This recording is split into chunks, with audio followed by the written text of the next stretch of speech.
with David Blaine, a discussion about your money, including everything from investing and taxes to real estate. Now, with this week's program from D.L. Blaine and Company in New Bern, here's David Blaine. Hello, I'm David Blaine, and for the next 30 minutes, I'll be your host for an educational, entertaining, and stimulating discussion about everything to do with your money. We'll talk about things having to do with real estate, taxes, investing. Remember, this show is about you and your money, so if you have any questions, feel free to either give us a call during regular business hours at 252-633-0107, or at any time email us at allthingsmoney@dlblaine.com. That's allthingsmoney@dlblain.com. And we'll try to address your question on a future show. If we see a recurring theme and we get a lot of questions on the same topic, we may even devote an entire segment to your subject. In fact, tonight, one of the things we're going to be talking about is the conversion to Roth IRA from a regular IRA, and that's in response to a lot of questions from our viewers and listeners. But to start off today's show, I want to mention that on Monday of this week, the Dow crossed below 10,000 for the first time in, several months. And a lot of people, that's sort of a psychological level of concern. And I just wanted to address that quickly, that we don't really view that as anything other than that, as a psychological level of concern. In fact, as of today, as we're recording the show, the market is up significantly and once again well back over the value of 10,000. So the point is that some arbitrary number on the Dow or the S&P really should not drive your decision-making process at all. It should be based on different factors, either valuation, is the market over or undervalued? Sentiment is very important. The psychological aspects of the market are very important, but not necessarily a certain level. We look at sentiment polls where people poll professional as well as individual investors to get a gauge on whether they're optimistic or pessimistic. Now that, and interestingly enough, this last week, most professional investors had moved since mid-January from being overly optimistic now into the pessimistic range. So although the market has dropped, it's always it's better for the market going forward when people are pessimistic. Once again, Warren Buffett's theme of trying to be greedy when people are fearful and fearful when people are greedy. You don't know when the point of maximum pessimism is, but once things reach the point of maximum pessimism is usually a decent time to be buying. Now, if you're investing and you have very strict risk control measures on the portfolio, that's fine.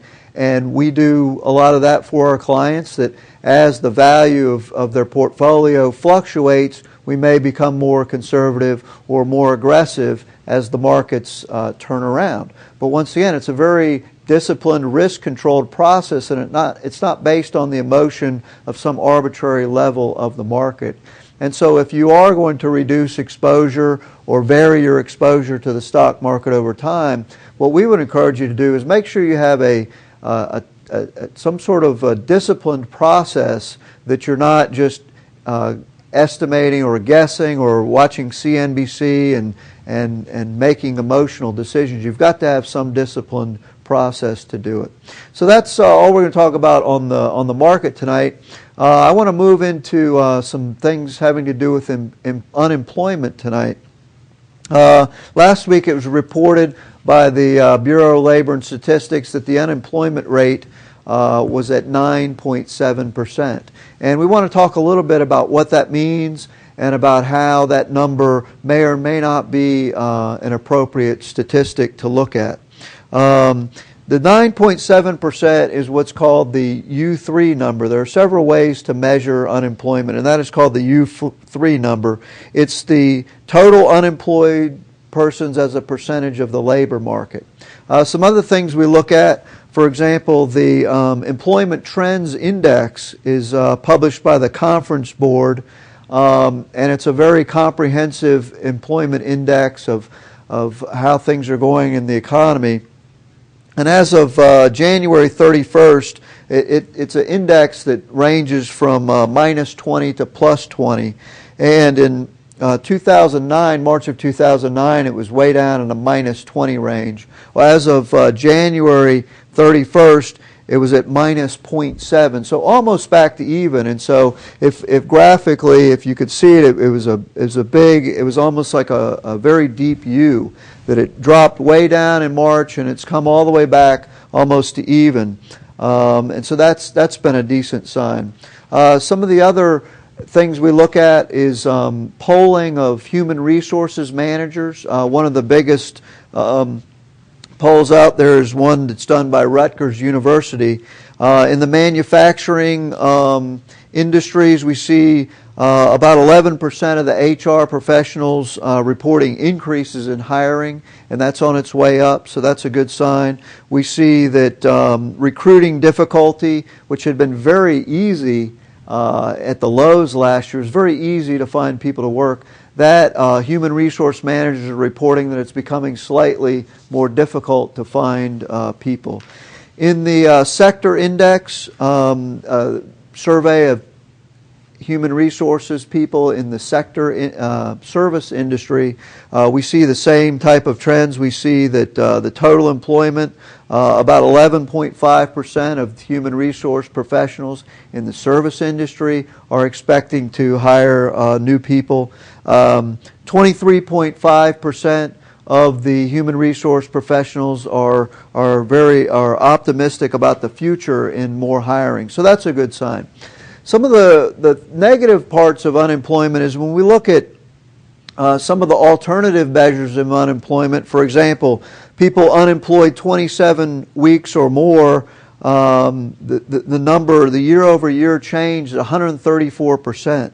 And graphically, if you could see this on a graph, you would see that it's pretty much almost a vertical line going straight up, that the number of people unemployed 27 weeks or more is going up dramatically. We also have what's called marginally attached workers. Those are workers that have searched for work in the past year, but the past 4 months have basically given up looking for work. Once again, that number is soaring, as well as what we call discouraged workers. That number is up 45% year over year. And so we see that the reported number does not necessarily tell the full story. If we look at U6, which is total unemployed, the marginally attached workers, employed people that are part-time that would like to be full-time, the number gets up to 16.5%. So that's kind of a different way to look at the unemployment numbers.